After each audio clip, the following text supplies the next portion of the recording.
what is qualifying acid? The acid which will take substantial period of time, that acid is qualifying acid.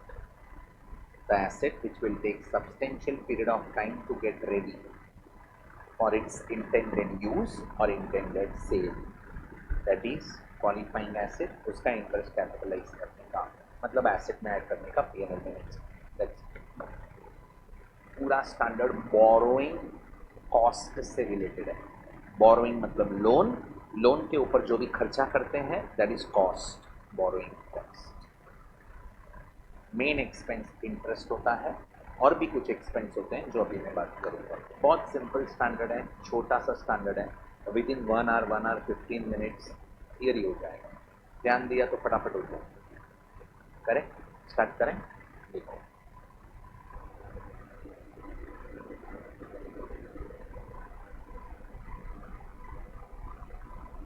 देव, आपने cover किया क्या सब? बाकी सब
समझा? स्टार्ट करो।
What is commitment charges?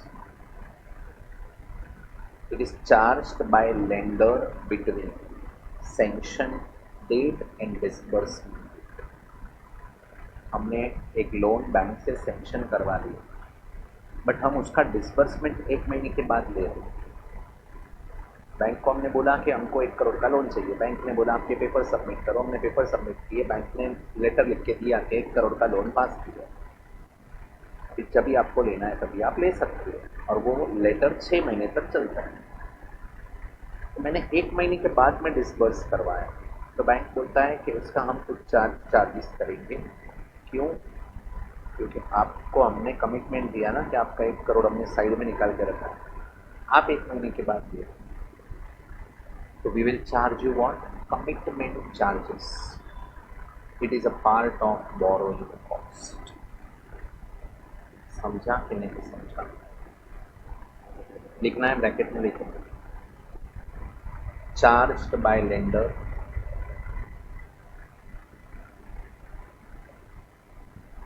For sanction and disbursement of loan. Charged by lender for sanction and disbursement period.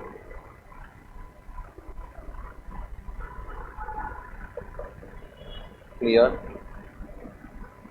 Second,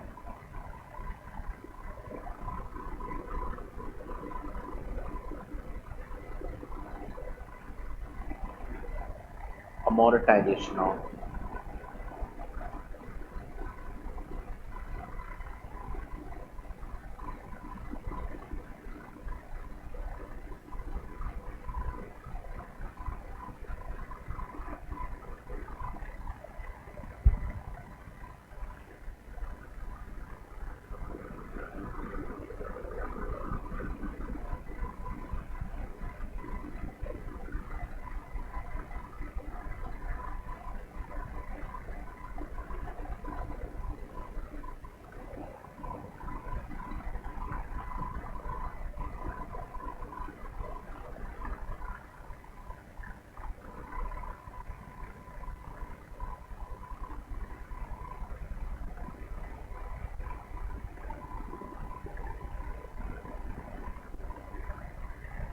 amortization of what?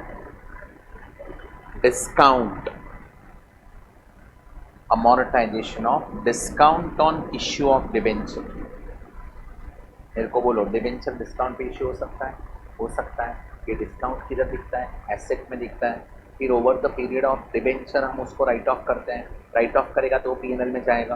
PNL में कौन से हेड में जाएगा? बोरोइंग कॉस्ट में जाएगा, फाइनेंस कॉस्ट में जाएगा। करेक्ट। फिर प्रीमियम ऑन रिडम्पशन, हम डिबेंचर रिडीम करेंगे तो प्रीमियम पे रिडीम करने वाले हैं, तो उसका लॉस भी हम आज रिकॉर्ड करके रखते हैं और उसको हम अमोर्टाइज करते हैं over the life of debenture, है कि नहीं? तो वो भी कौन से हेड में जाएगा? Borrowing cost, finance cost. समझा कि नहीं समझा? पक्का? Third,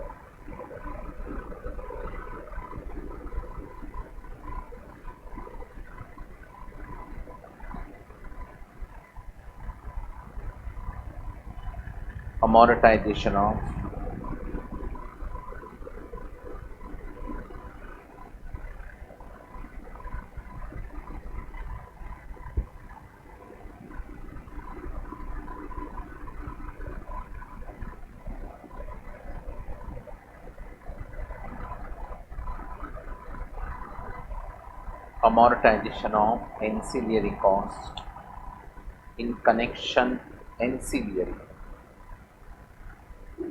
in connection with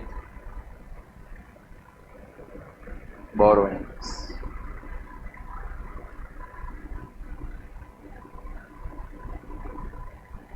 Example,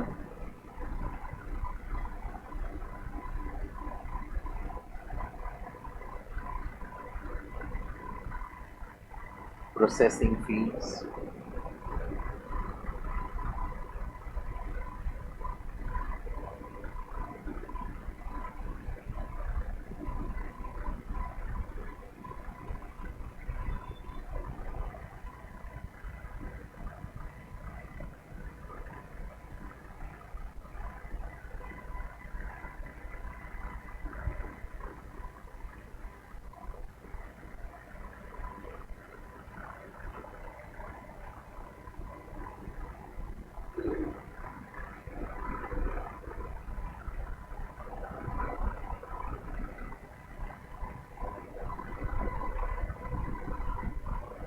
next,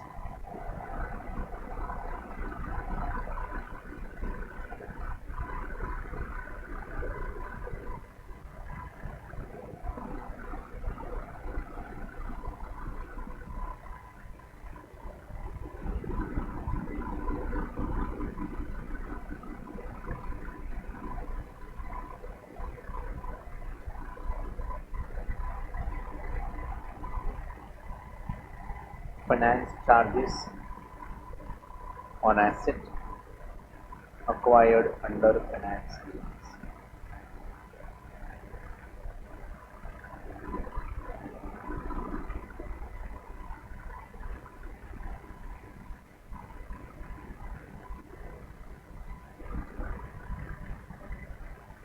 बराबर,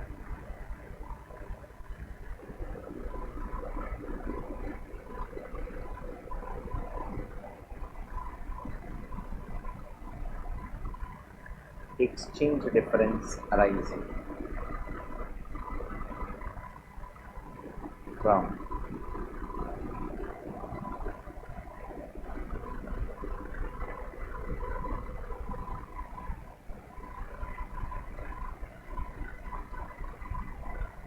foreign currency borrowing.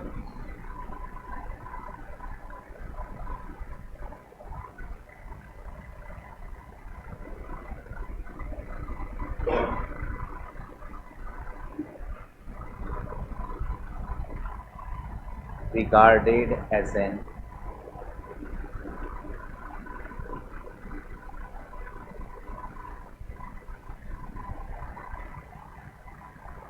adjustment to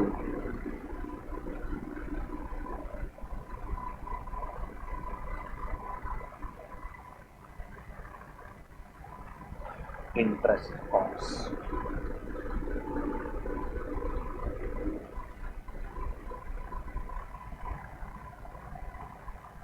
इसके हम क्वेश्चन करेंगे और ये कौन सा कॉन्सेप्ट है, पैरा 4E।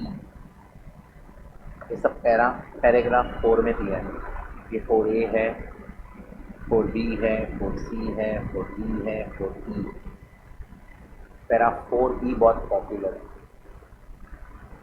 PS 11 में पैरा 46 से किया था ना, तो इधर पैरा 4E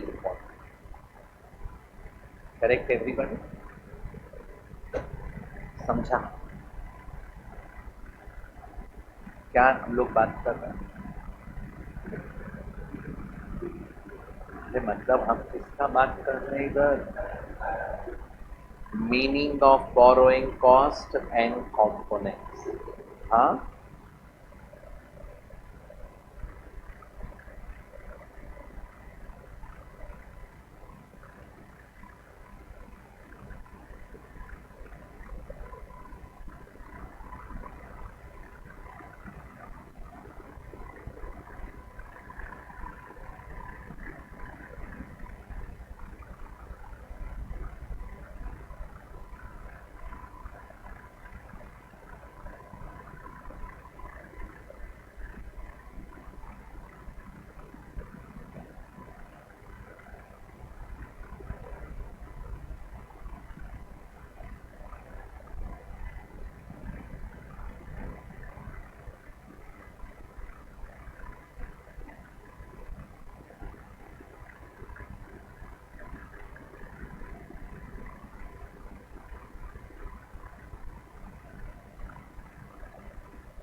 चलो स्टार्ट करें अभी आगे। सो मेरे को एक बार आंसर दे दो। बोरोइंग कॉस्ट मतलब क्या? Interest cost and other cost in connection with borrowings, बराबर है। Interest and other cost. Other cost में 5 आइटम्स है। फर्स्ट क्या है? Commitment charges. Second, amortisation of discount on issue और premium on redemption of debentures, बराबर है। Third, ancillary cost. Ancillary cost मतलब प्रोसेसिंग फीस रहेगा, कमीशन रहेगा, ब्रोकरेज रहेगा, जो लोन लेने के लिए मेरे को देना पड़ता है, खर्चा करना पड़ता है, that is borrowing cost, correct. उसके बाद finance charges under finance lease and last वाला इंपॉर्टेंट है, exchange difference on assets acquired under exchange difference arising from foreign currency borrowings regarded as an borrowing cost, that is interest cost. इस पे एक मस्त question है, हम करेंगे। Clear यहाँ तक? सेकेंड क्वेश्चन,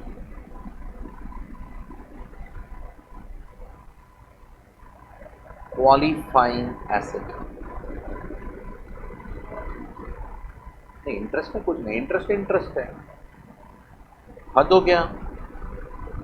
नहीं नहीं सर, ऐसा तो मतलब सर ऐसा नहीं सर, ये आप दो साइड है ना ब्रांच करवाया, तो अभी एक साइड लिखवाया, दूसरी साइड तो लिखवाना चाहिए ना सर। ये इम्बैलेंस लग रहा है।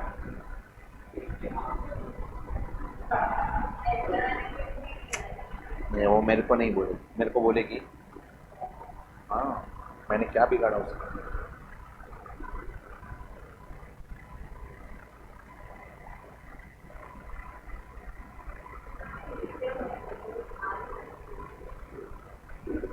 तो डरा ही रही है लिटरली।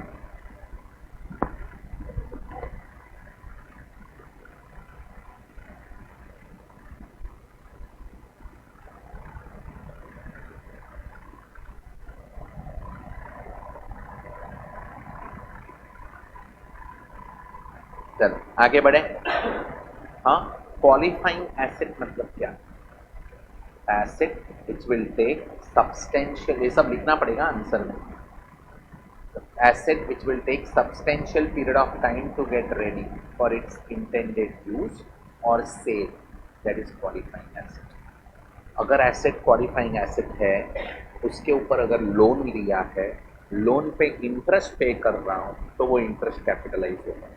पूरा स्टैंडर्ड इसके ऊपर है। क्लियर? पक्का? देखो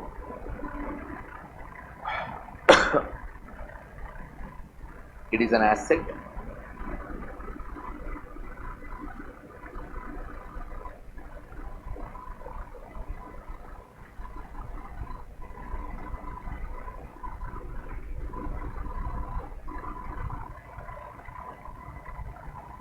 which takes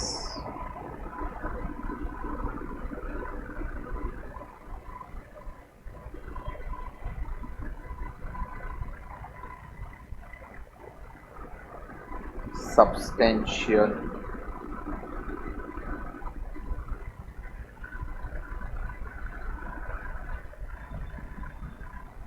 period of time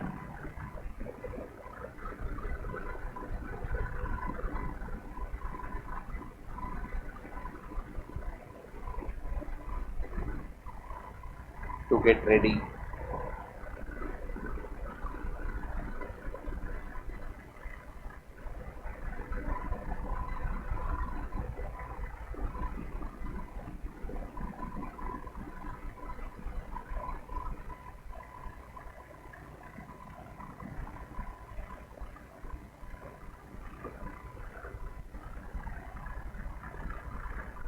substantial period मतलब क्या है?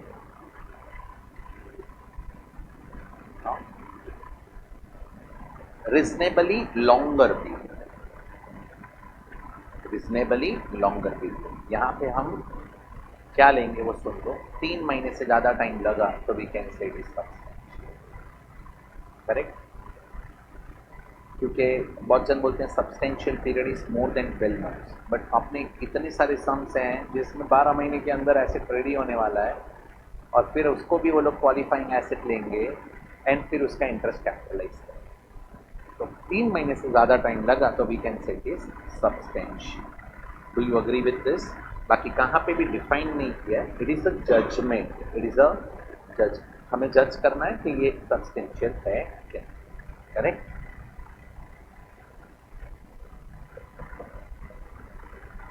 इसके लिए ना एक इंटरप्रिटेशन का, अकाउंटिंग स्टैंडर्ड इंटरप्रिटेशन नंबर 1 है। उसने बोला है substantial period is normally 12 months, longer और shorter period can be justified. मतलब कम ज़्यादा रहेगा तो तुम जस्टिफाई कर सकता है, तो तुम उसको सब्सटेंशियल पीरियड मानने का अग्रीड। हाँ, क्या याद आ रहा है? बार बार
Aryan, shall we proceed?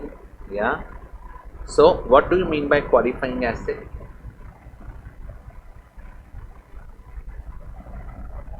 Which will take substantial period of time to get ready for its intended use or sale.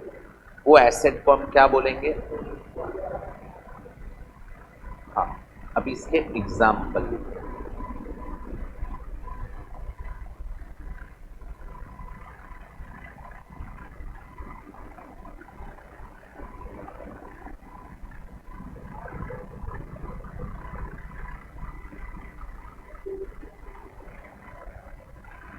Qualifying asset के लिए लोन लिया और उसके ऊपर इंटरेस्ट पे किया तो वो इंटरेस्ट का ट्रीटमेंट कैपिटलाइज होएगा, वो ट्रीटमेंट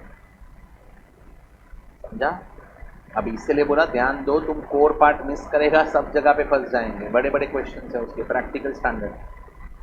लिखो example.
So it is an asset which takes substantial period of time to get ready for its intended use or sale.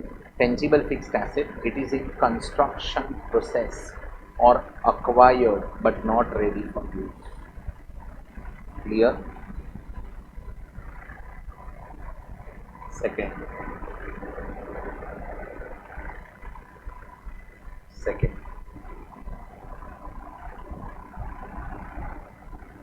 Investment property. Tangible fixed asset जो हम कंस्ट्रक्शन में है, जो किसमें है? कंस्ट्रक्शन एक्टिविटी में है, अब तक कंप्लीट नहीं हुआ है, वो क्वालिफाइंग एसेट है. दूसरा, हमने खरीदा है but asset ready for use नहीं है, तो इंस्टॉलेशन को 3-4 महीना लग जाएगा, ऐसा वाला एसेट है तो भी qualifying asset. Investment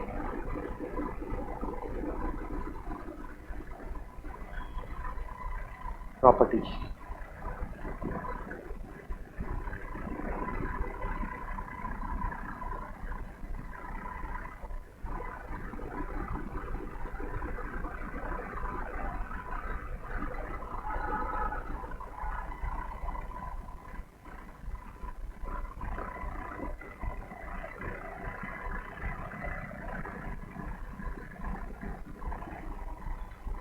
Third, inventories.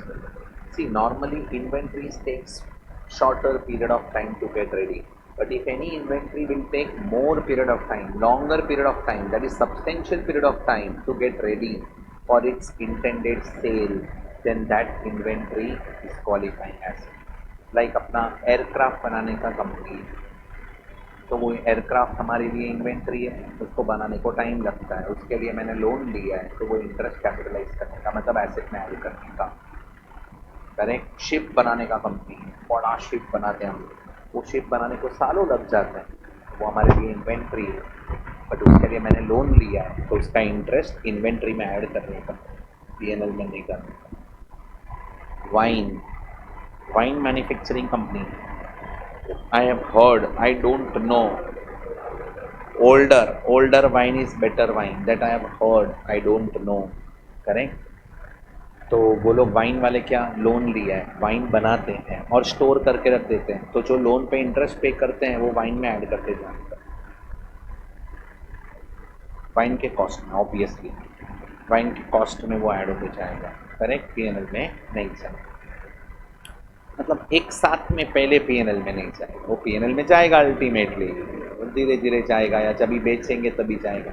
Okay, ऐसा क्यों बोला है मालूम है, पीएनएल में नहीं डालने का, कैपिटलाइज करने का, क्योंकि वो, ओके मेरे को बताओ, वाइन वाला, चलो केस, ग्रेप वाइन बनता है, ग्रेप से वाइन बना दिया, हमने सोचा हम 5 साल तक वो वाइन बेचेंगे नहीं, तो उसको वो लोग कुछ स्टोर करते हैं, किधर, हाँ किधर, बैरल्स, ओके, बैरल्स में वो लोग ने स्टोर किया, अभी वो वाइन स्टोर करके रखा ना, तो पर मैंने वो वाइन बनाने के लिए बहुत खर्चा होता है, तो मैंने लोन लिया हुआ है, अभी मैं उस पर इंटरेस्ट पे कर रहा हूँ, अभी वो इंटरेस्ट पीएनएल में डालेगा कि वाइन के कॉस्ट में ऐड करेगा, ऑब्वियसली वाइन के कॉस्ट में ऐड होगा, मैं पीएनएल में डालेगा तो क्या होगा मालूम है, उस पर कोई बेनिफिट मिला ही नहीं है, ये लोन का तो कोई फ़ायदा अब तक हुआ ही नहीं है, बेनिफिट ही नहीं आया है, तो मैं कॉस्ट डेबिट क्यों करूँ उसका, इसका बेनिफिट कभी मिलेगा जब ये वाइन बेचूंगा, तो जब भी वाइन बेचूंगा तभी वो वाइन के कॉस्ट में रहेगा, तो वाइन का कॉस्ट डेबिट में जाएगा पीएनएल के, और सेल करूंगा तो वो सेल क्रेडिट में जाएगा। तो इसीलिए वो लोग क्या बोलते हैं कि जब तक बेनिफिट नहीं मिला तब तक कॉस्ट डेबिट क्यों कर रहे हो आप लोग, interest cost, relaxation standard. Clear? क्या लिखा है, लिखो, इन्वेंट्रीज दैट रिक्वायर्स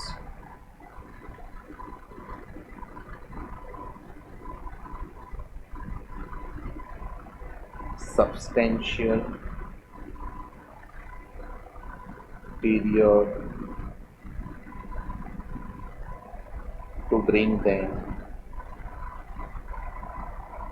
in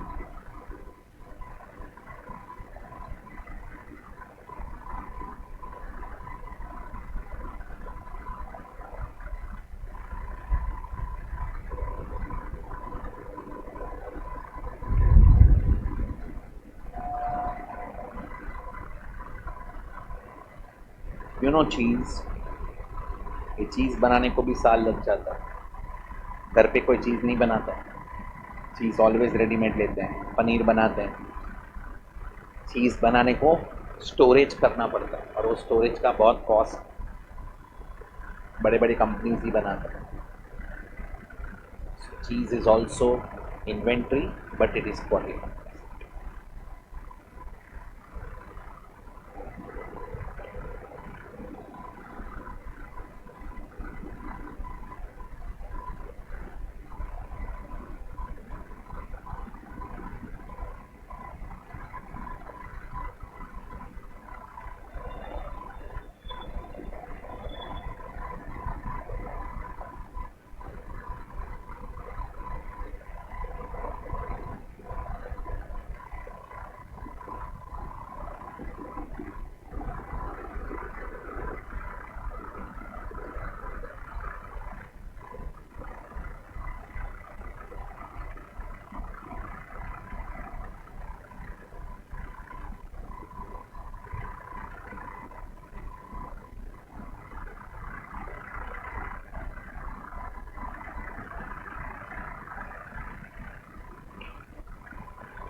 क्या लिखा है,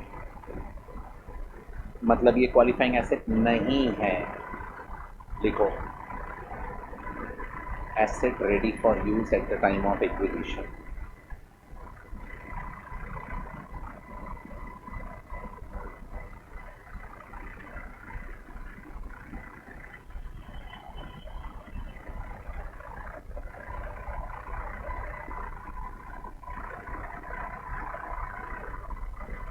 asset ready for use at the time of acquisition. मतलब मैंने एसी खरीदा, अभी रेडी फॉर यूज ही है ना, सिर्फ इंस्टॉल करना है, 2 दिन में, 1 दिन में इंस्टॉल हो जाएगा, 2 घंटा लगेगा। फिर ये पीसी परचेज किया, ये भी रेडी टू यूज ही है ना। तो ये सब एसेट क्या है, क्वालिफाइंग एसेट है कि नहीं है? नहीं है, ये क्वालिफाइंग नहीं है। मतलब ये पीसी परचेज किया, इसके ऊपर लोन लिया, तो उसका इंटरेस्ट क्या करने का? पीएनएल में, क्योंकि इससे बेनिफिट इमीडिएटली मिलने वाला है, तो उसका बेनिफिट पीएनएल में जाएगा इमीडिएटली, कॉस्ट भी पीएनएल में जाएगा। एसी क्योंकि बेनिफिट मिलने वाला है, बेनिफिट मिलेगा तो बेनिफिट पीएनएल में जाएगा, वैसे इसका कॉस्ट भी पीएनएल में जाएगा। क्लियर? देखो, एसेट फर्स्ट लिखा आपने, फर्स्ट लिख लिया, ओके। सेकंड लिखो, अदर इन्वेस्टमेंट्स।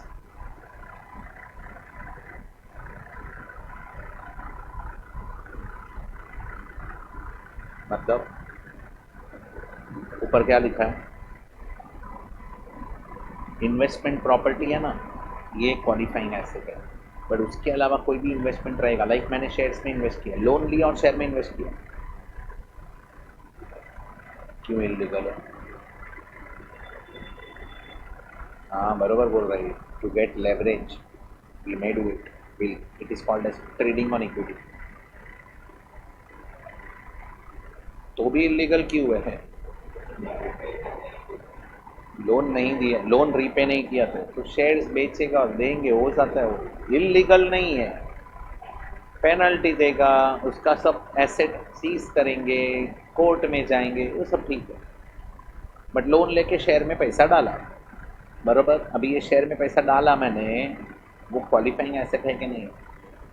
नहीं है, तो लोन का इंटरेस्ट किधर जाएगा? पीएनएल में, सिंपल, वही तो बोल रहा है वो। बट मैं प्रॉपर्टी बना रहा हूँ इन्वेस्टमेंट के लिए, उसके लिए लोन लिया है, and asset is not ready for use, then it is qualifying asset.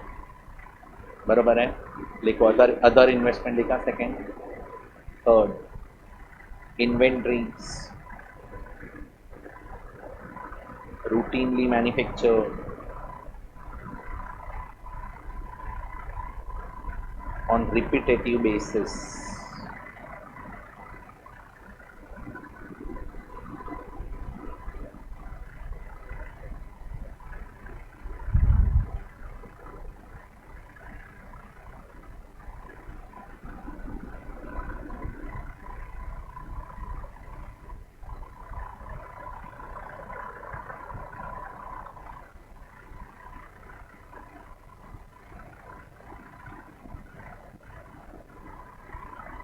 हुआ यहाँ तक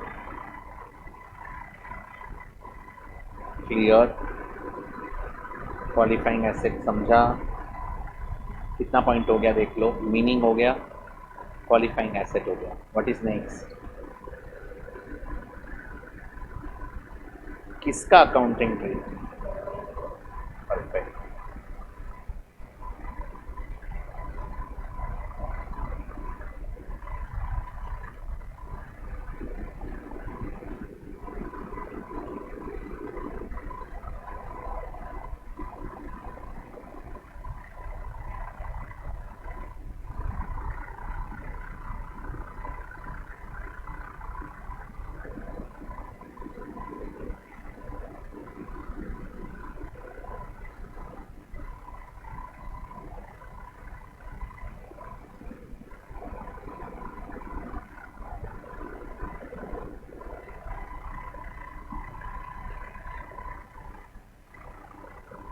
Accounting treatment of borrowing cost.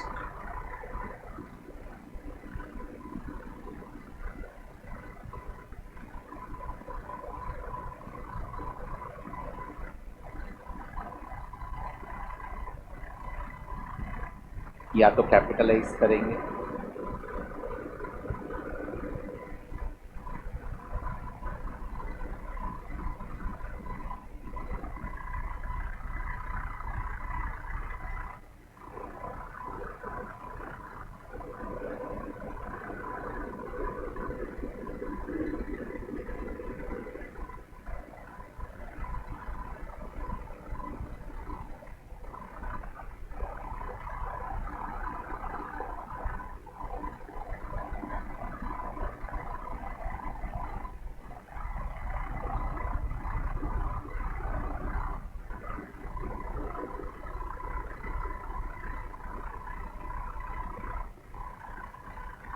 समझा?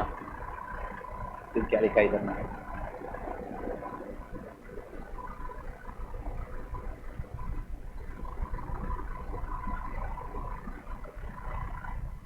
बरोबर है।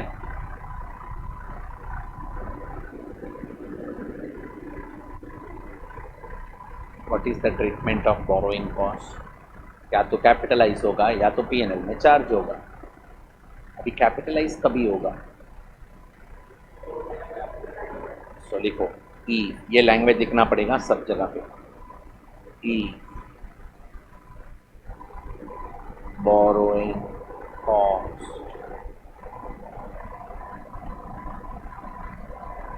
that are directly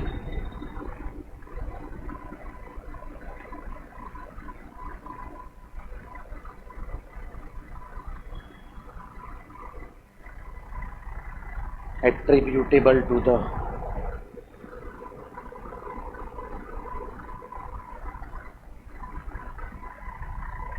acquisition,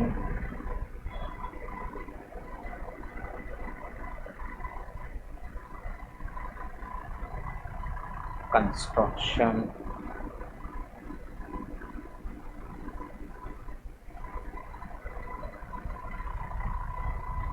production,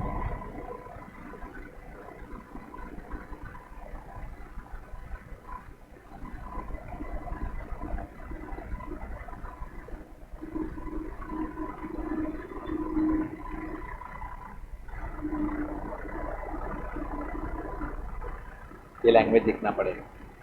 If borrowing costs that are directly attributable to acquisition, construction or production of qualifying asset. Acquisition, construction or production of qualifying asset. Doubt? जो भी interest मतलब borrowing cost directly connected रहेगा किससे? Qualifying asset का acquisition, construction और production. Production is related to inventory, construction is related to property, and acquisition is related to the plant or machinery which is not ready for use at the time of acquisition. ये qualifying asset रहेगा तो उसका interest capitalise होगा। गया कि गया? पक्का?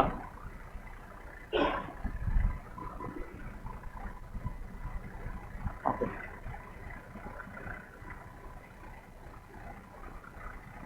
एक नोट लिख लो नीचे। एडवांस पेमेंट, नहीं, नॉर्मल नोट, अभी ख़त्म हो गया कॉन्सेप्ट, उसके नीचे एक नॉर्मल नोट कंटिन्यू लिखना। Advance payment for acquisition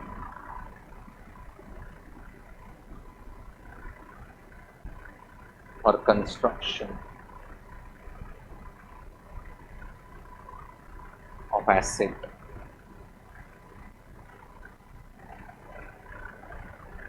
will not be considered for calculating substantial period.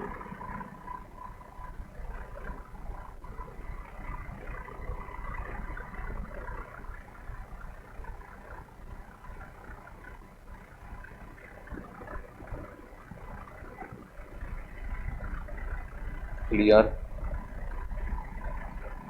Advance payment किया, 6 महीने पहले एडवांस पे किया, उसके बाद में मशीनरी आने वाला है, तो वो advance payment can not be considered for substantial period.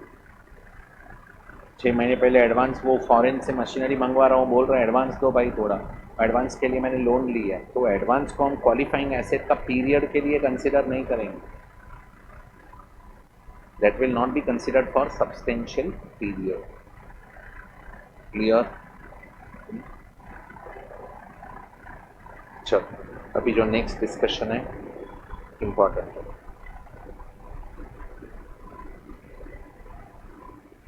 क्या है?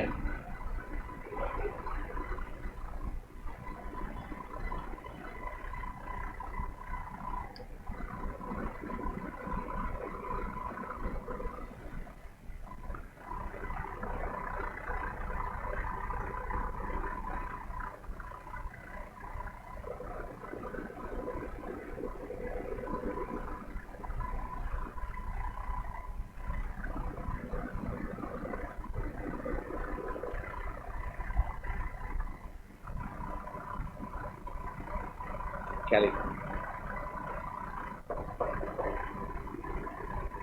मतलब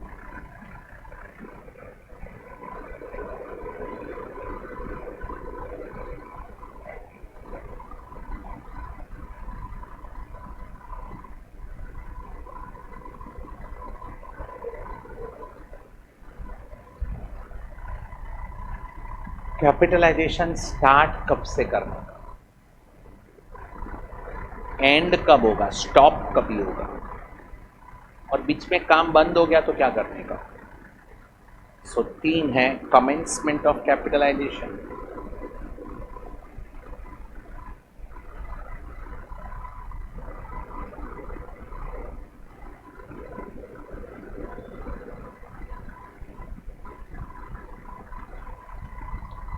suspension of capitalization,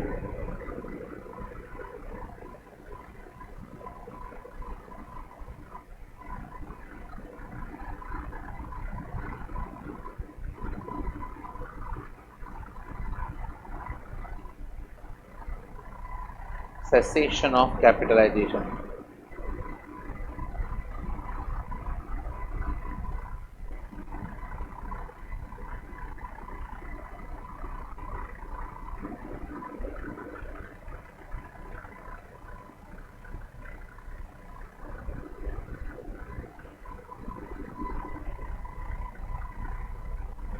के एक मिनट, कैपिटलाइजेशन का मतलब इंटरेस्ट को कैपिटलाइज करो, मतलब रिलैक्सेशन मिले, इंटरेस्ट पीएनएल में जाएगा, डेबिट होगा, इंटरेस्ट प्रॉफिट को कम करेगा। ये कैपिटलाइज किया तो पीएनएल में नहीं जाएगा, तो my profit will get more, it will be more as compare to charging to PNL, correct. In other words capitalization is relaxation. तो ये रिलैक्सेशन स्टार्ट कब से होगा उसका डिस्कशन। फिर सस्पेंशन मतलब बीच में सस्पेंड हो गया, काम बंद है कोविड के कारण 6 महीना, तो क्या करने का, वही क्या करने का, इंटरेस्ट भी कैपिटलाइजेशन भी सस्पेंड करने का।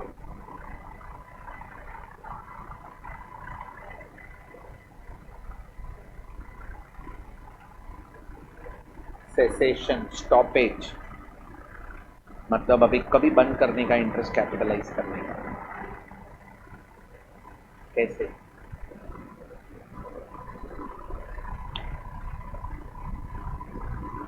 चलो मैं आपको अभी लिखना नहीं, थोड़ी देर।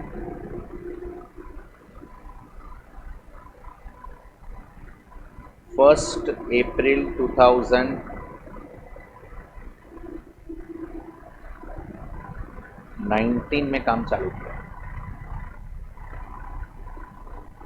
बराबर। आई can say 1 April 19 to 31 March 2020, first year है। काम कभी चालू हुआ? 1 मई को काम चालू हुआ। कमिंस। लोन कभी लिया?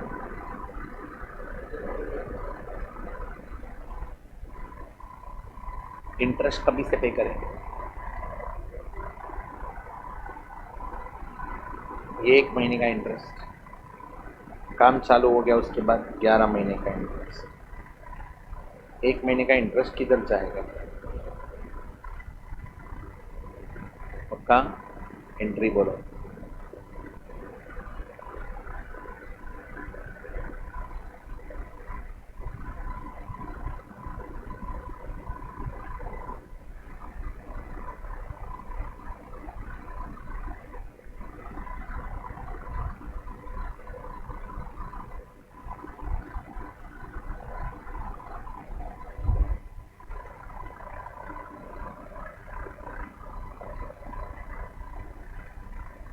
बराबर है।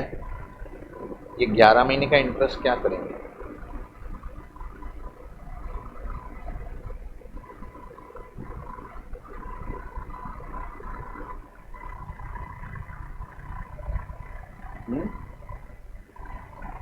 वही लिखोगे, नेट कर दिया।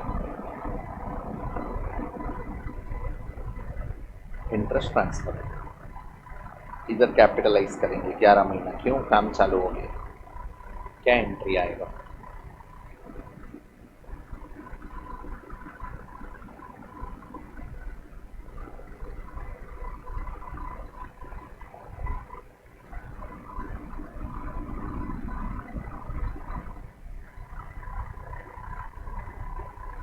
बरोबर है, बोलो कौन सा ईयर कंप्लीट हो गया?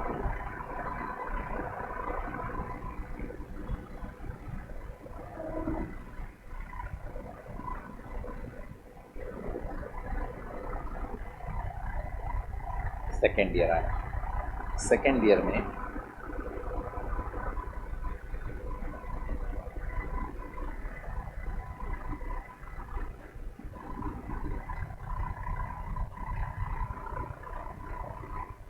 फर्स्ट अप्रैल से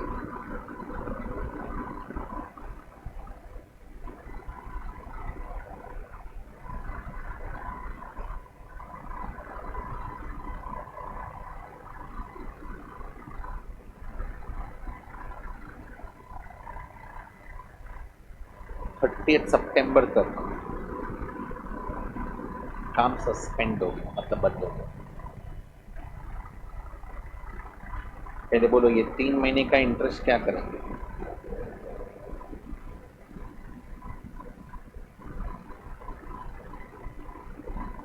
एंट्री क्या आता है आपको आता है, बरोबर ना? 6 महीने का ओके, ये 3 महीने का क्या करेंगे?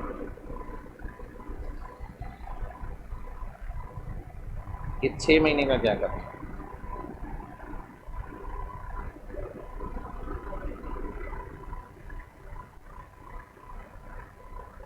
मतलब ये 6 महीने का कैपिटल है।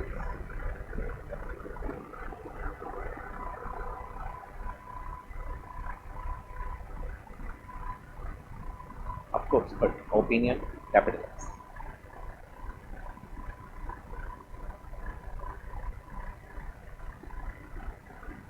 बोलो ना,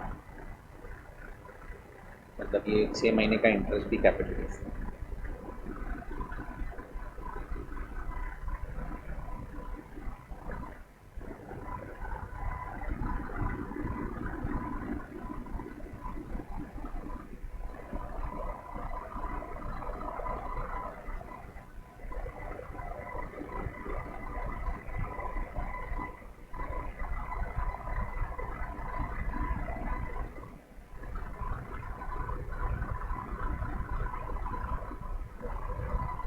कंट्रोलेबल रीजन के कारण बंद हुआ है काम, के अनकंट्रोलेबल रीजन?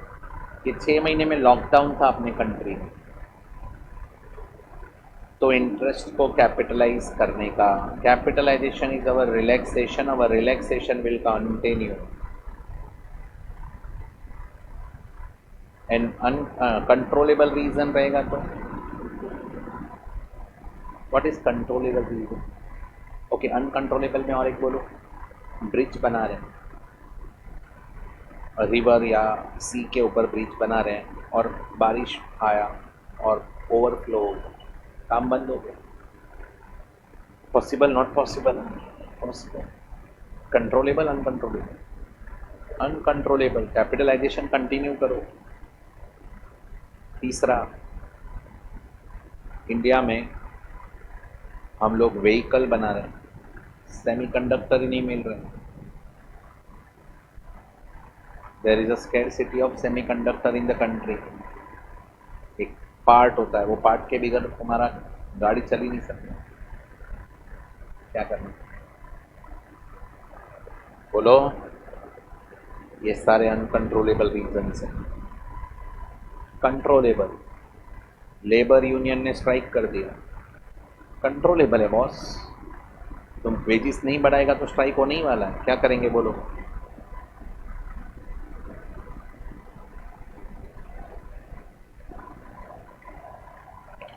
तो फिर बहुत ज़्यादा कॉस्ट हो रहा है। इंडिया के सारे कंपनीज थोड़ी इंपोर्ट करेंगे, और इंपोर्ट क्या रातों रात थोड़ी होता है।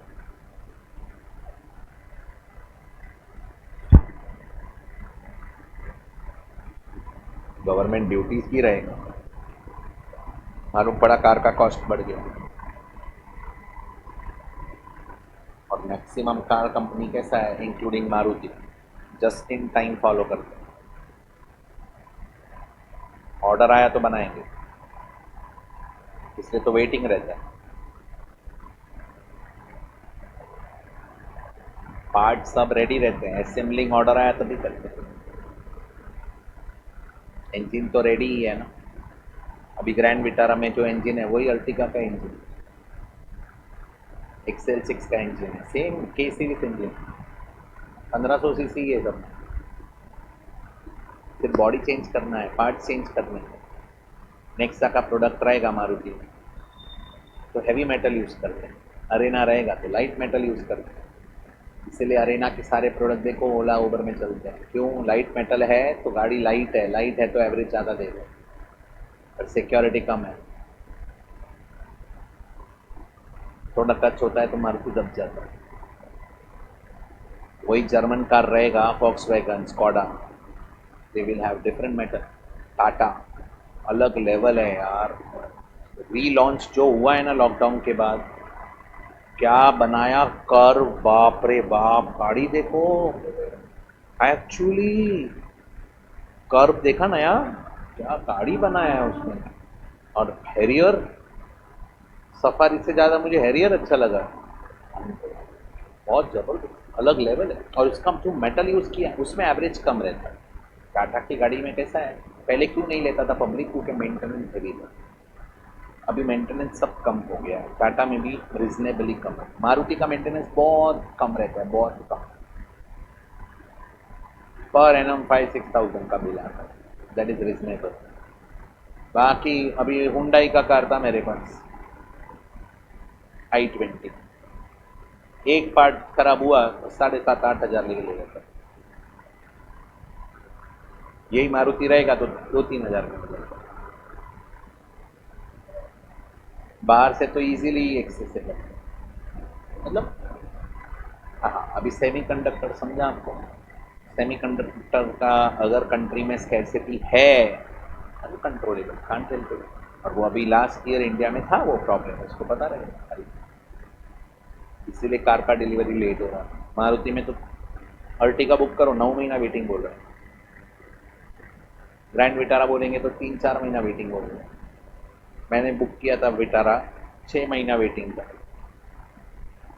मुलुंड में फर्स्ट कार मेरा आया था ग्रैंड विटारा, पहचान से आ गया 3 महीने में, 2.5-3 महीने में दे दिया, पहचान था तो मिल गया। बाकी 6 महीना बोल रहे थे सब, समझ रहे हैं। जर्मन कार का एक्सपीरियंस अलग है।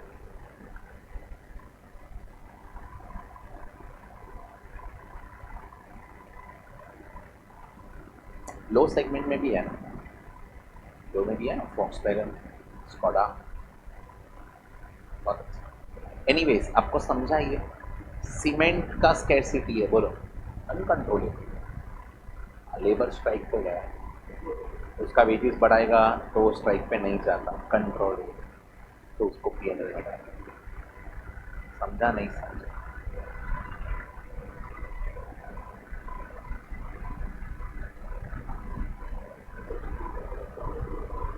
मिलेगा बाहर से, काम बंद है पर कितना दिन, 1-2-3 दिन बंद रहेगा, रिजनेबली एक्सेप्टेबल है, रिलैक्सेशन कंटिन्यू करेगा।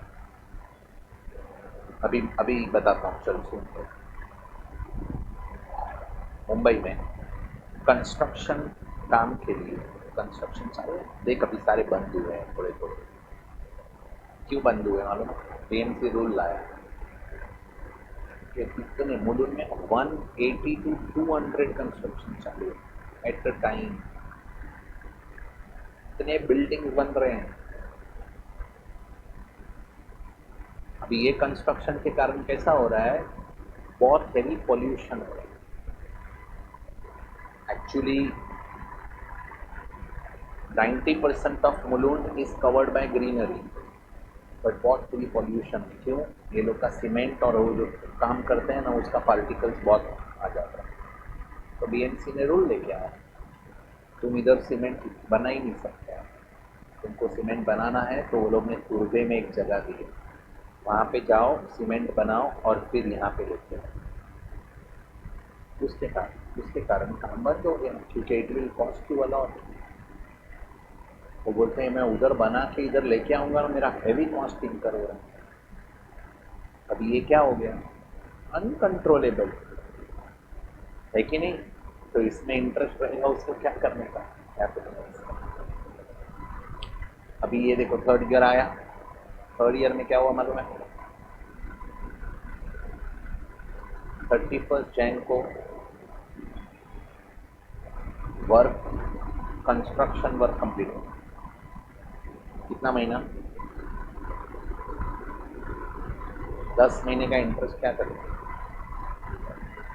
उसके बाद 2 महीने का इंटरेस्ट, क्योंकि अभी क्या हो गया, asset is ready for use, asset is ready for use, तो एसेट से बेनिफिट मिलना स्टार्ट हो गया, तो उसका इंटरेस्ट पीएनएल में जा सकता है। बस ये डायग्राम किया ना तो ऊपर का चार्ट कंप्लीट हो गया। अभी ऊपर का चार्ट पहले लिखो, फिर डायग्राम फॉलो करो।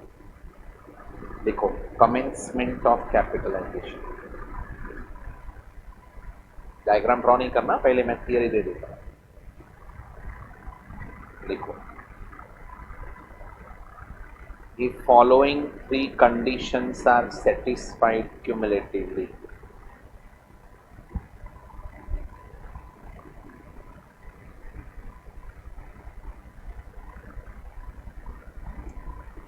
number 1,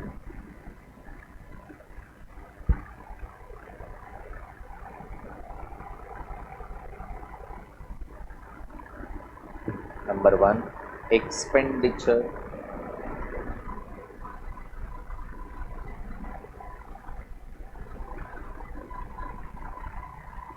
on qualifying asset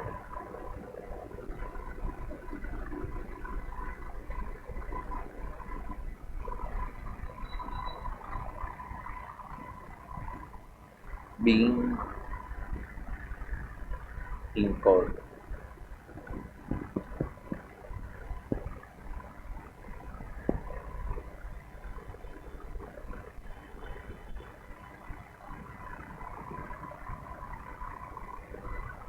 मतलब जो एसेट पे कंस्ट्रक्शन कर रहे हैं ना, उस पर खर्चा करना चालू हो गया रहेगा, ये होना चाहिए, बाद में ही तुम कैपिटलाइज कर सकते हो, बराबर। Second, borrowing cost are incurred.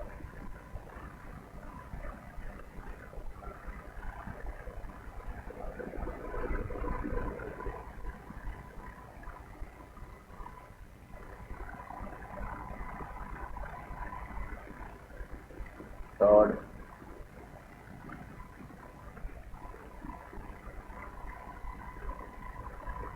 activities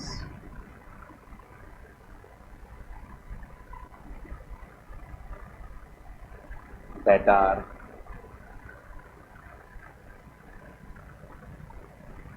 necessary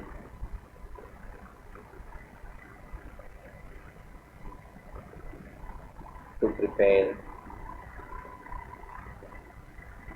the asset for its intended use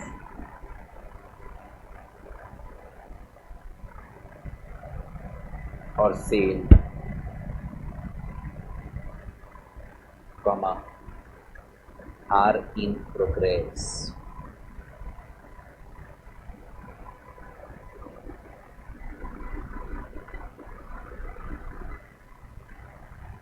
क्या कंडीशन क्लियर? क्या फर्स्ट था, क्वालिफाइंग एसेट पे एक्सपेंडिचर हो जाना चाहिए। सेकेंड, बोरोइंग कॉस्ट इनकम होना चाहिए। थर्ड, मतलब काम चालू हो जाना चाहिए, बराबर है। अभी सस्पेंशन में है, इसमें लिखो कंट्रोलेबल और अवॉइडेबल रीजंस। फर्स्ट में कंट्रोलेबल, दो ब्रांच में डिवाइड करो ऐसे ही, कंट्रोलेबल और अवॉइडेबल रीजंस।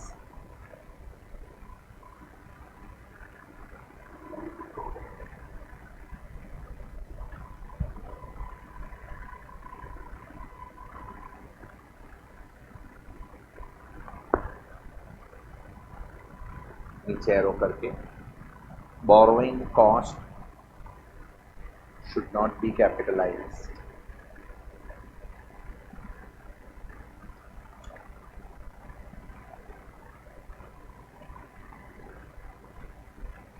नीचे एरो करके, it is to be charge to be N.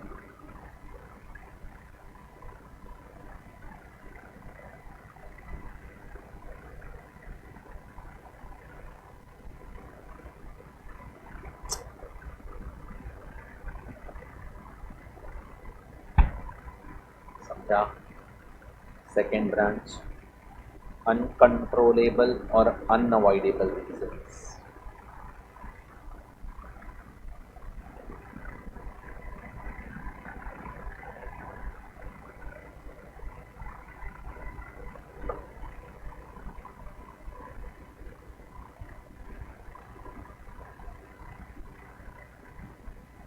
नीचे एरो करके, borrowing cost should be capitalized,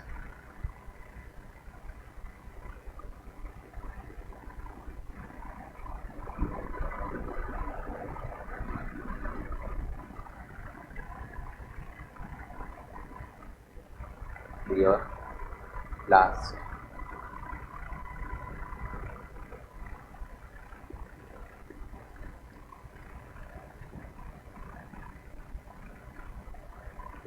activities, मतलब कैपिटलाइजेशन बंद कभी करने का, तो activities which are necessary for making asset ready for use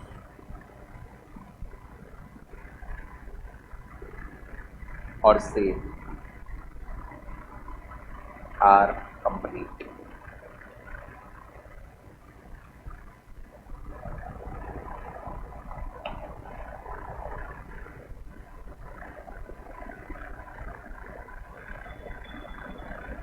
उसके नीचे और एक एरो करो, फिर लिखो when asset is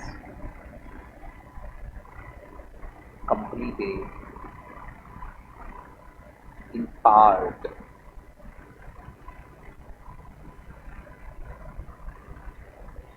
and ready for use independently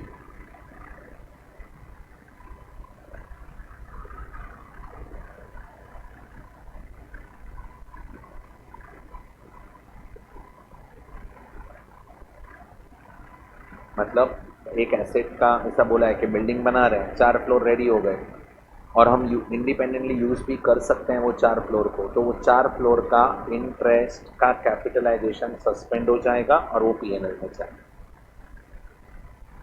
समझाइए? That's it.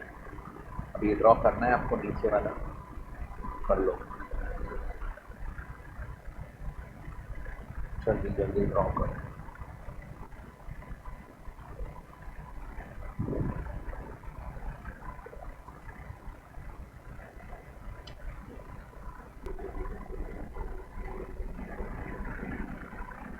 समझा इधर तक?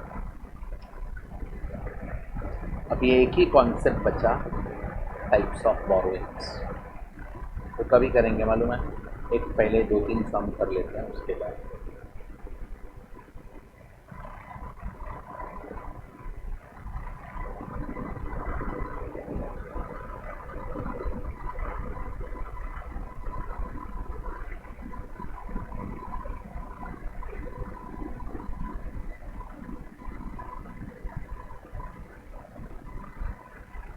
चलो।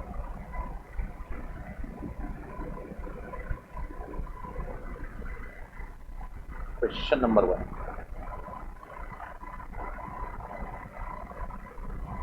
20th April 2003, JLC Limited obtained the loan from, कितने का लोन है? तो पहले तो लोन होना चाहिए, तो ये आगे का डिस्कशन है। ये लोन यूटिलाइज किधर किया? कंस्ट्रक्शन ऑफ अ शेड मतलब आई कैन से फैक्ट्री का shed, purchase of working capital and advance. पहले ये डिसाइड करो, नहीं, इन मार्च 2004 ये 20 अप्रैल को लोन लेके यहाँ पे यूज किया, मार्च 2004, can I say within a year construction of shed was, मतलब एक साल में कंप्लीट किया, क्वालिफाइंग एसेट है कि नहीं है, बोलो। इसीलिए मैंने बोला 12 महीना नहीं लेना, नहीं तो बैठेगा नहीं किधर, बराबर है। मशीनरी वॉज, सोच समझ के बोलना, मशीनरी क्वालिफाइंग है कि मशीनरी क्वालिफाइंग नहीं, नहीं है। मशीनरी थोड़ी कंस्ट्रक्ट कर रहे हैं, वो तो रेडी रहेगा at the time of acquisition, उसको सिर्फ इंस्टॉल किया है, करेक्ट। हाँ, working capital always non qualifying asset, working capital मतलब डे टू डे ऑपरेशन के लिए पैसा चाहिए, उसके लिए लोन लिया है, तो that is always non qualifying asset, correct. Advance बोलो, मतलब ये 3 पे 15 और 15 30 लाख का लोन है ना, वो नॉन क्वालिफाइंग एसेट के लिए है, तो उसका इंटरेस्ट पीएनएल में जाएगा, और 20 लाख का लोन क्वालिफाइंग एसेट के लिए है, उसका इंटरेस्ट कैपिटलाइज होगा, बस वही तो पूछा है। Delivery of truck was not received, okay, advance दे दिया, एडवांस तो लेना ही नहीं है, टोटल इंटरेस्ट कितना है, और 50 लाख का क्या है, बराबर है। Show the treatment of interest under, yes, सच बोलो, समझा। हाँ, अभी इसका डेकोरेशन कैसे करना है वो मैं बता रहा हूँ।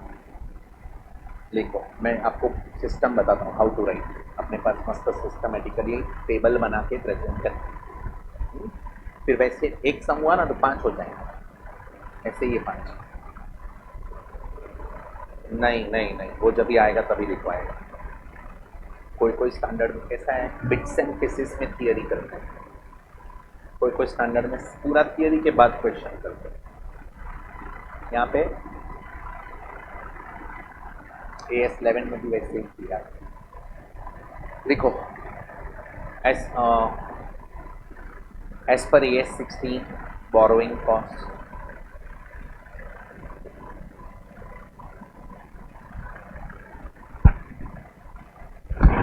comma,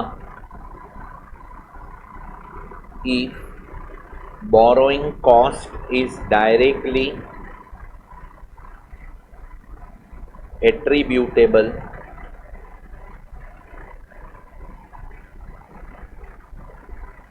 to acquisition, comma, construction or production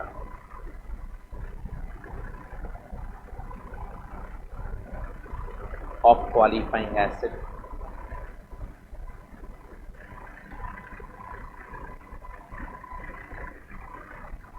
then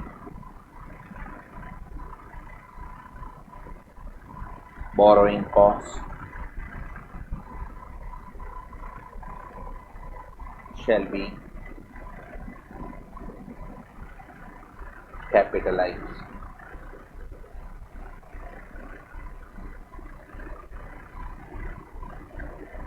Otherwise,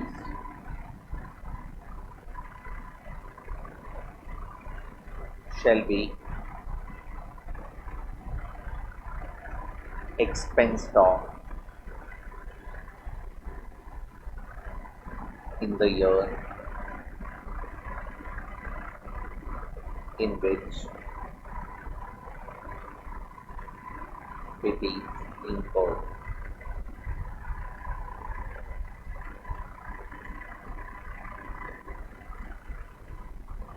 समझा? ये पैरा क्लियर?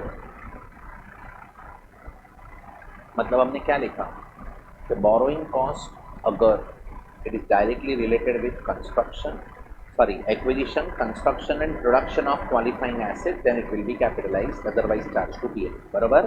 अभी qualifying asset क्या होता है, टोली कौन explain, qualifying acid is an acid which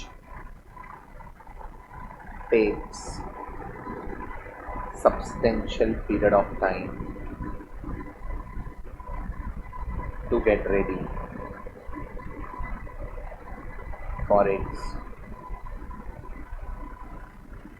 intended use or sale.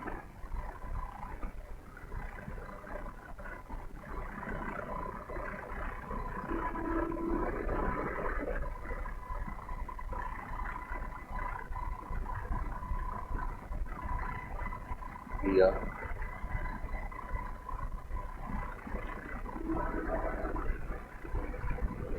अभी क्वेश्चन 1 में आप लोग एक टेबल बनाओ, पर्टिकुलर्स,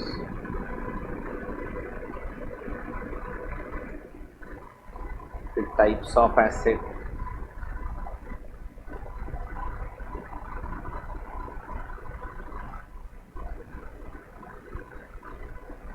मतलब कॉलम्स पूछ रहा है कि रोज पूछ रहा है? 4 एसिड है ना, कितने एसिड है? तो 8 लाइन और क्या। पर्टिकुलर्स मतलब एक एक एसिड लिखेंगे, क्वालिफाइंग है कि नॉन क्वालिफाइंग वो लिखेंगे, फिर इंटरेस्ट का क्या करना है वो लिखेंगे, calculation,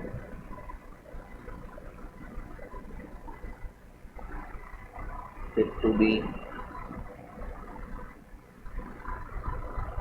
capitalise,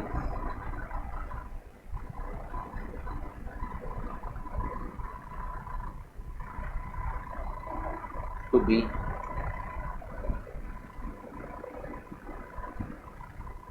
charge to P है।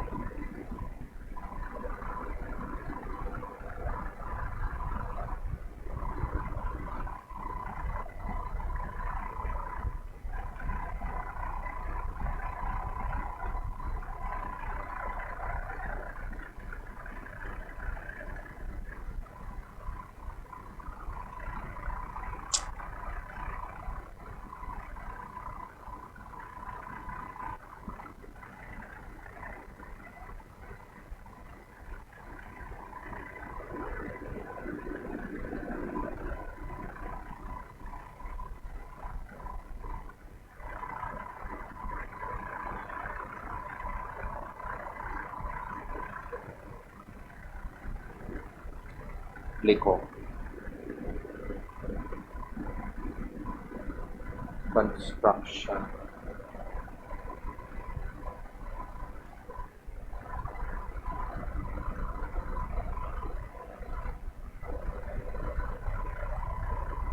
फैक्ट्री शेड,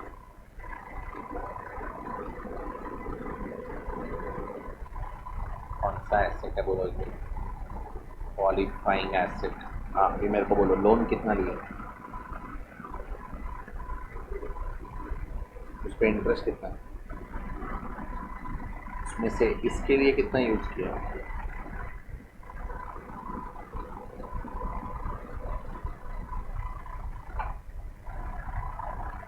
टेक्स्ट बुक नहीं आया था?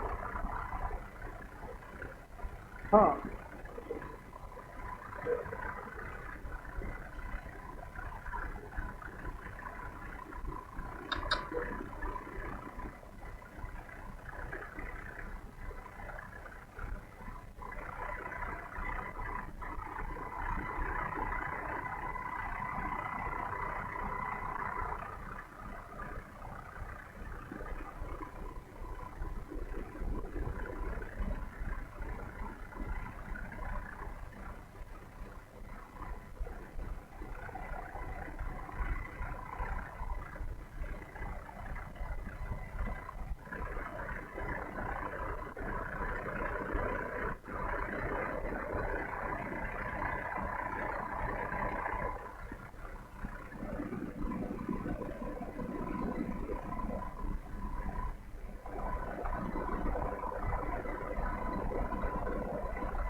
बेटा एफ आया क्या?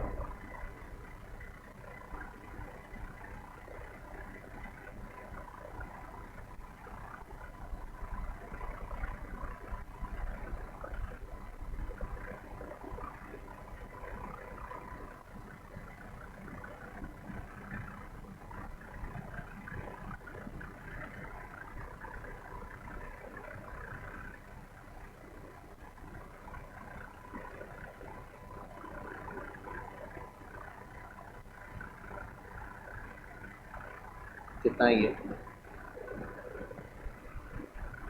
10 lakhs पीएनएल में जाएगा ना?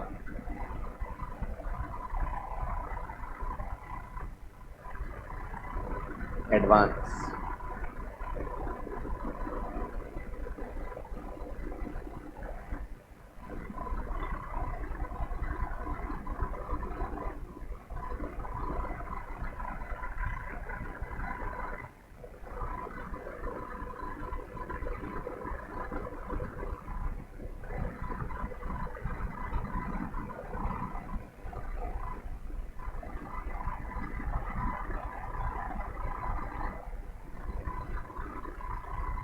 नाइन ना, सॉरी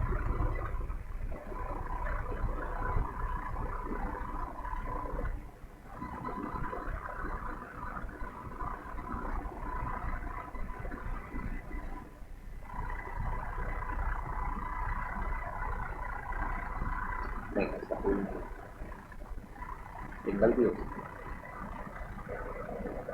ये क्लियर समझा? समझा आंसर कैसे डेवलप करना है? आगे बढ़ू? यहाँ डन। नव्या क्वेश्चन नंबर 2 तुम लोग करेगा फटाफट, मैं रीड कर रहा हूं, क्या करना है सुन लो। A limited company issued what, come on, कितने का है? कभी utilised as under construction of factory shed, बोलो मशीनरी वर्किंग कैपिटल, खत्म नहीं हुआ। 100 लाख पे 12, इंटरेस्ट कितना आएगा? इन मार्च 2014 construction of factory building was completed, ये समझा? Machinery was and ready for its intended use, समझा? टोटल क्या लिखा है? 11 लाख ही था, क्यों? फर्स्ट मे को लोन लिया है, बराबर। During 13-14 company had invested idle fund out of money received from debenture in banks fixed deposit and earned 2 lakh rupees interest. मस्त।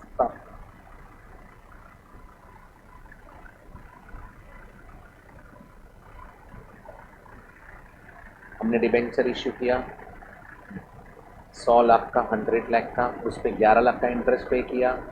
अब ये डिवेंचर 100 लाख का जो था ना, वो एक ही दिन में पैसा थोड़ी हम लोग कहाँ पे यूज़ कर गए, तो थोड़े टाइम के बाद यूज़ करने वाले थे, तो थोड़े टाइम तक उसको एफडी में रखा, एफडी में रखा पैसा, तो उस पर इंटरेस्ट कमाया। केस 9 में तो दिया है कि उसको रिकॉर्ड कैसे करना, इधर क्या करेंगे? 11 लाख में से सेट ऑफ करेंगे 2 लाख, तो अब इंटरेस्ट कितना आएगा? और ये 9 लाख के ऊपर सब कैलकुलेशन करना है कि 100 लाख का लोन है तो 9 लाख का इंटरेस्ट, कि 40 लाख मैंने इधर यूज किया तो इस पर कितना कैपिटल लगेगा, समझा? फिर 35 का कितना और 25 का कितना, क्लियर? कर सकता है, करो फटाफट। सिर्फ एक एडिशनल स्टेटमेंट लिखना पड़ेगा और 2 लाख पे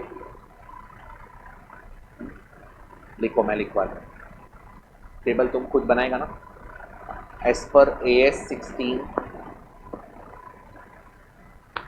borrowing cost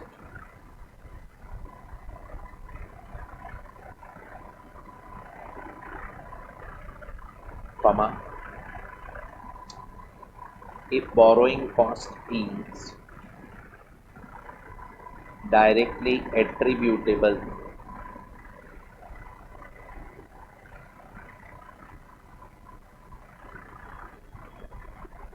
to acquisition,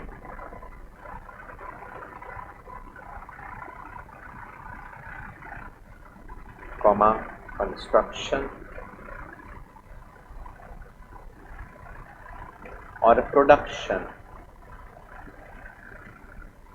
of qualifying asset,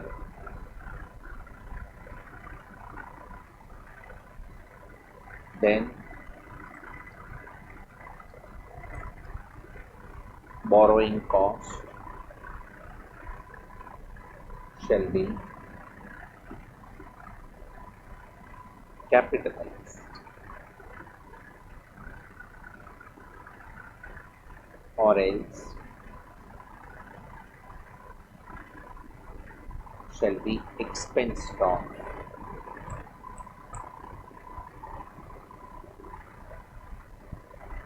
To P&L in the year in which it is incurred.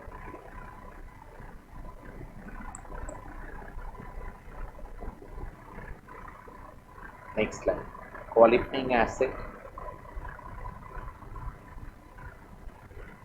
is an asset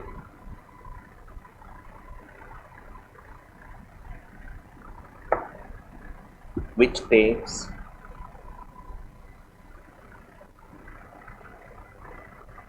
substantial period of time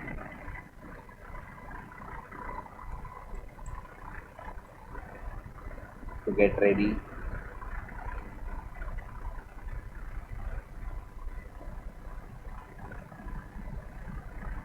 for its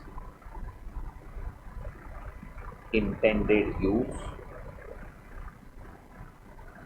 or sale.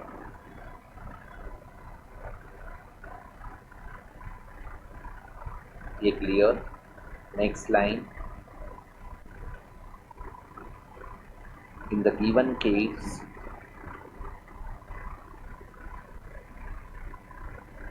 Suhana Limited had invested idle money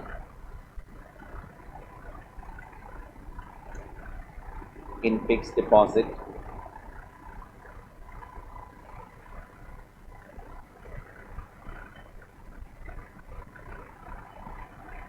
and earned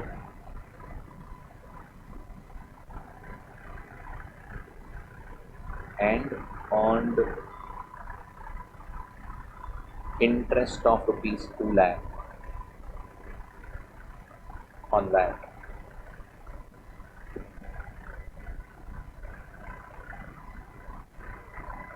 On that, comma, this interest will be deducted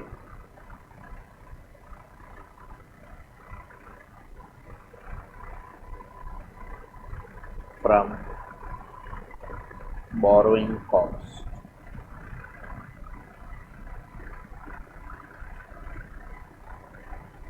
of rupees 11 lakhs.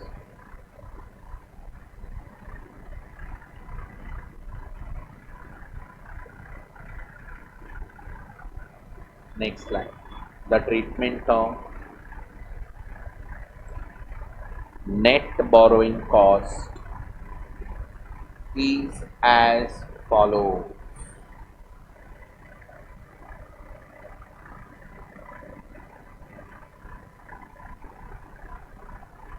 अभी table बनाओ.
Capitalise कितना है?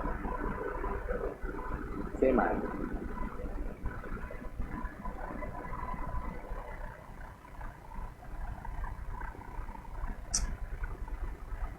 Simple. अभी 10-10 minute में और 2 सम करेंगे पता लगेगा। तो अपना ये कॉन्सेप्ट जो सीखा ना अब तक, उसके बेसिस के क्वेश्चन हो गए। हुआ ना? स्टार्ट करूँ? फिर question 3। On 1st April 2011, Amazing Construction Limited obtained a loan of 32 crore. कितने का लोन? लास्ट इनको पढ़ो। Total interest charge by bank कितना है? तो तुम क्या लिखने वाला है, कैसे लिखने वाला है वो बोलो। 32 करोड़ का लोन है, उस पर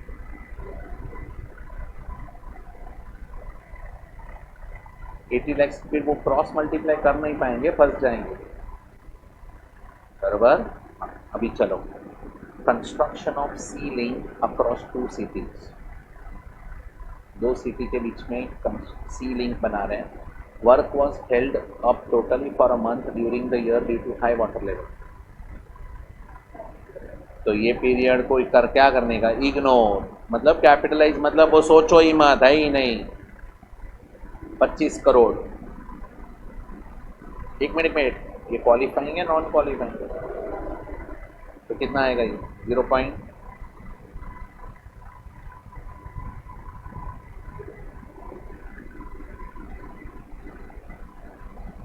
हो गया। बाकी परचेस ऑफ इक्विपमेंट बोलो। Working capital, purchase of vehicle, purchase of, हो गया खत्म।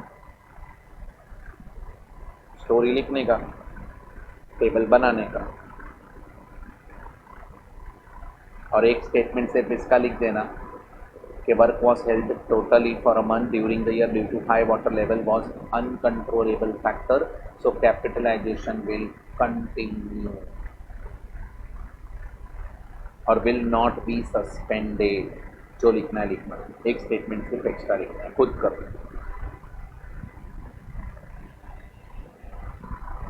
मेरे को 2 सम करके दो, क्वेश्चन 3 एंड क्वेश्चन 4। पहले 3 करो। Have you got the answer? Done. That's it. Thank you very much. See you tomorrow. Bye. Take care.